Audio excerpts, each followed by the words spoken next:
Közé 7. Hét. A szoba az még 6. Ugye? 6 volt. Ja. Által. Vagy hát... Édesanyámnak üzenem haza, hogy jó vagyunk.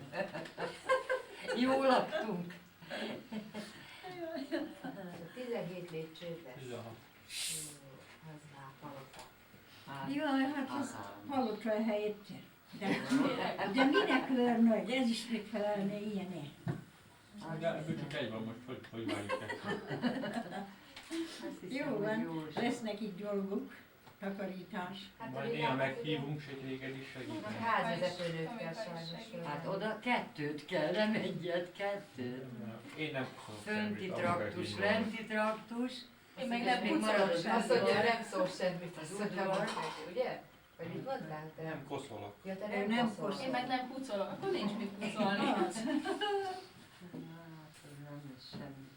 Azt rögyögtem, hogy a Petus anyukája, és azt mondja, jaj, majd Lillának mennyit kell takarítani. Mondom, jaj, Editkének is mennyit kell, mert neki is üvegablakai vannak körbe teljesen. Krémepolc is van benne. Hát bele van teljesen simítva a fal, betolt. Mutasd! Úgyhogy teljesen kész. Hát azt rajzoltad? Hát nekem egy nagy húsvéti tojást légy szíves rajzoljál.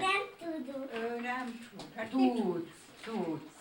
Egy szép nagy húsvéti tojás. Kéreti magát, aztán szépeket. Rendesen, te nagy lány.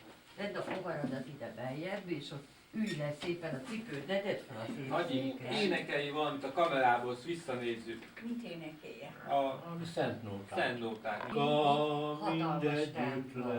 Nem az. És széles, gyönyörű a üveg. Akkor késik a harangozónak az Hol órája. vagy Igen. a szerelmes, fajdalmas anyám, hol találok téged, én kegyes dajkám, tárd ki karjaidot végyöletbe, hogy halljak meg anyám szerelmedbe. Szentséges fiad is kereszthám meghalt, de azután teste szűzeletben volt. Őt anyai karod átölelte, de szívedet a tör által verte. Na, majd én. Mondja, mi? Gyere, ne, elég. Még hat több. Elég. Azt, amelyiket én szereltem, azt melyik is volt az ajző? Gyere ide. Volt egy szent a... Templom csendes néven. Nem, gyere ide.